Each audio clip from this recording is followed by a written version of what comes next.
Hello दोस्तों, आज मैं आप लोगों को कमाल की सच्ची कहानी सुनाने वाली हूँ। एक अफ्रीकन ग्रे पैरट गैलन की, जो कि एक फ़ीमेल अफ्रीकन ग्रे पैरट है। वो अपनी मम्मी के साथ नॉर्दर्न वर्जीनिया में रहती है।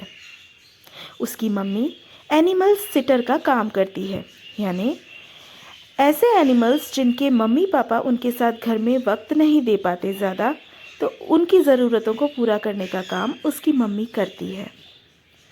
एक दिन गैलन अपनी मम्मी की दोस्त के कंधे पे बैठकर पूरे घर पर घूम रही थी। उसकी मम्मी की दोस्त भूल गई कि गैलन उसके कंधे पे बैठी हुई है और वो घर के बाहर निकल गई, घूमते घूमते, बात करते हुए, गैलन के साथ खेलते हुए। उसको ध्यान नहीं रहा कि उसे घर के अंदर ही रहना चाहिए, और बस फिर क्या था, गैलन को मौका मिला और वो कंधे पर से फर्र करके उड़ गई। उसने 2 चक्कर अपने घर के लगाए और फिर वो आकाश में गायब हो गई। उसकी मम्मी और उसकी मम्मी की दोस्त बहुत परेशान हो गए। उन्होंने जब तक अंधेरा नहीं हुआ तब तक गैलन को ढूंढा, आस पड़ोस में सब जगह उसको खूब आवाज़ दी, सबसे पूछा, उसके पसंद का खाना रखा, पर गैलन नहीं आई। इस तरीके से 3 दिन बीत गए। इन 3 दिनों के दौरान उसकी मम्मी ने लोकल न्यूज़ एजेंसीज से कांटेक्ट किया, खबर छपवाई, पोस्ट डाले, पैम्पलेट छपवाए, लोगों से बात की। वो जो कुछ भी कर सकती थी वो सारी चीज़ें उसकी मम्मी ने की, पर गैलन नहीं मिली। जैसे जैसे दिन बीतते जा रहे थे वैसे वैसे उसकी मम्मी की उम्मीद कम होती जा रही थी कि गैलन उसे मिलेगी भी या नहीं। 5वें दिन उसकी मम्मी ने डिसाइड किया कि अब वो वापस काम पर जाएगी। उसकी मम्मी 5 मील की दूरी पर, घर से 5 मील की दूरी पर एक गोल्डन रिट्रीवर की पेट सिटिंग करने के लिए जाया करती थी। वो उस गोल्डन रिट्रीवर को घुमाया करती थी, क्योंकि उस गोल्डन रिट्रीवर के पेरेंट्स जॉब करते थे और उसे घुमा नहीं सकते थे। गैलन को उड़ जाने के 5वें दिन वो अपनी गाड़ी से, अपनी कार से उस गोल्डन रिट्रीवर के घर गई ताकि वो उसे घुमा सके। पर मन में वो लगातार गैलन के बारे में ही सोचे जा रही थी कि आखिर गैलन को कैसे ढूंढा जाए, आखिर गैलन वापस कैसे लाई जाए। पर उसे कुछ भी नहीं मिल रहा था। रास्ते भर वो सारे पेड़ देखती जा रही थी कि शायद उसे कहीं गैलन बैठी हुई मिल जाए, पर गैलन उसे नहीं मिली। जैसे ही वह उस गोल्डन रिट्रीवर के घर पहुंची, उसे एक जानी पहचानी आवाज़ सुनाई दी। ये क्या? ये आवाज़ तो गैलन की ही थी। गैलन वही आवाज़ निकाल रही थी जो उसने सबसे पहले सीखी थी और जो अपनी मम्मी को बुलाने के लिए वो निकालती थी। वो गैलन की सबसे पसंदीदा आवाज़ थी और वही आवाज़ उसने सबसे पहली बार निकाली थी। गैलन की मम्मी ने उस गोल्डन रिट्रीवर के पूरे घर में गैलन को ढूंढ लिया, पर गैलन नहीं मिली। आसपास सब जगह पर उसने ढूंढा, पर गैलन नहीं मिली। पर उसे आवाज़ लगातार आ रही थी, गैलन उसे लगातार बुला रही थी। आखिर में उसकी नज़र गोल्डन रिट्रीवर के घर के गैरेज की छत पर गई। वहाँ गैलन बैठी हुई थी।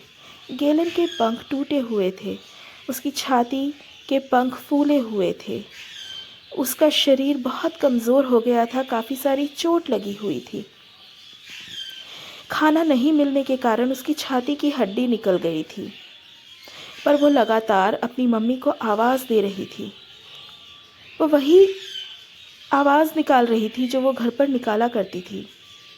जैसे ही उसकी मम्मी ने उसे देखा, क्योंकि वो लोग नॉर्दर्न वर्जीनिया में रहते थे और यह दिसंबर का टाइम था, इस वक्त बहुत कड़ाके की ठंड पड़ रही थी, तो उसकी मम्मी ने जो कोट पहना हुआ था उस कोट की चेन को खोल के अपनी बाहें फैलाकर गैलन को बुलाया। गैलन फटाक से उड़कर अपनी मम्मी के गले से लग गई। उसकी मम्मी ने उसे गर्माहट दी और अपने कोट के अंदर बंद कर लिया। पर ये क्या? ये एक बहुत ही आश्चर्य की बात थी। गैलन 5 मील दूर यहाँ तक कैसे पहुँची? जब उसकी मम्मी ने ध्यान से चीज़ों को सोचने की कोशिश की तो उसने ये जाना कि गैलन ने उसकी मम्मी की गाड़ी पहचान ली थी। हालांकि गैलन पहले कभी भी गाड़ी में नहीं बैठी थी और ना ही कभी वो इतनी दूर आई थी, पर फिर भी उसने अपनी मम्मी की गाड़ी पहचान ली थी।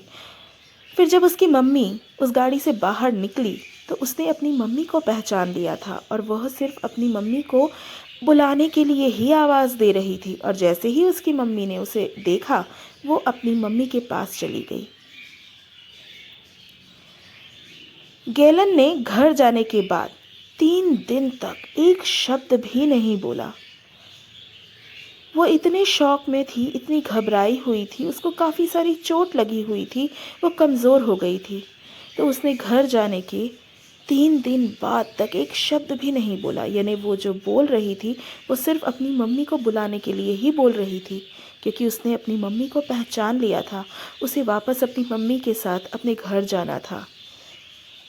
वो काफ़ी ज़्यादा हाँफ रही थी जब मिली थी, तो जिससे ये पता चलता है कि वो उड़ के उस गाड़ी का पीछा करते हुए आई थी।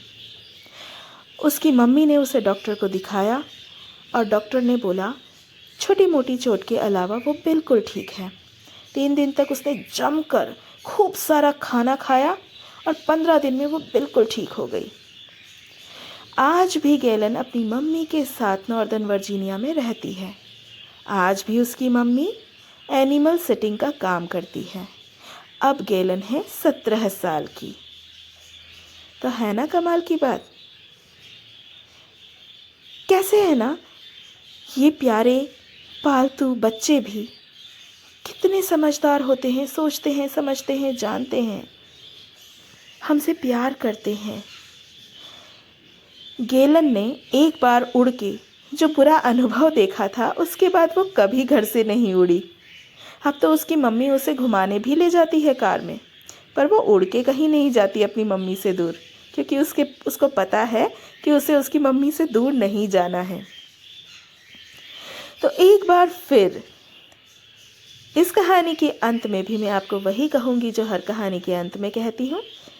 हमारे पालतू जानवर हमारी ज़िंदगी का सिर्फ हिस्सा होते हैं, पर हम उनकी पूरी ज़िंदगी होते हैं। तो प्लीज़ अपने घर में कोई भी पालतू बच्चा सिर्फ तभी लेकर आइए जब आप उसकी पूरी ज़िंदगी भर उसकी रिस्पॉन्सिबिलिटी को उठा सकें, उसकी ज़िम्मेदारी को निभा सकें। अगर आप ऐसा नहीं कर सकते हैं तो प्लीज़ किसी भी पालतू जानवर को अपने घर नहीं लाइए। तो अगर आपको मेरी कहानियाँ अच्छी लगती हैं, मेरे बच्चे अच्छे लगते हैं, मेरे वीडियोस अच्छे लगते हैं, तो please do like, share, subscribe and comment. Thank you, bye bye.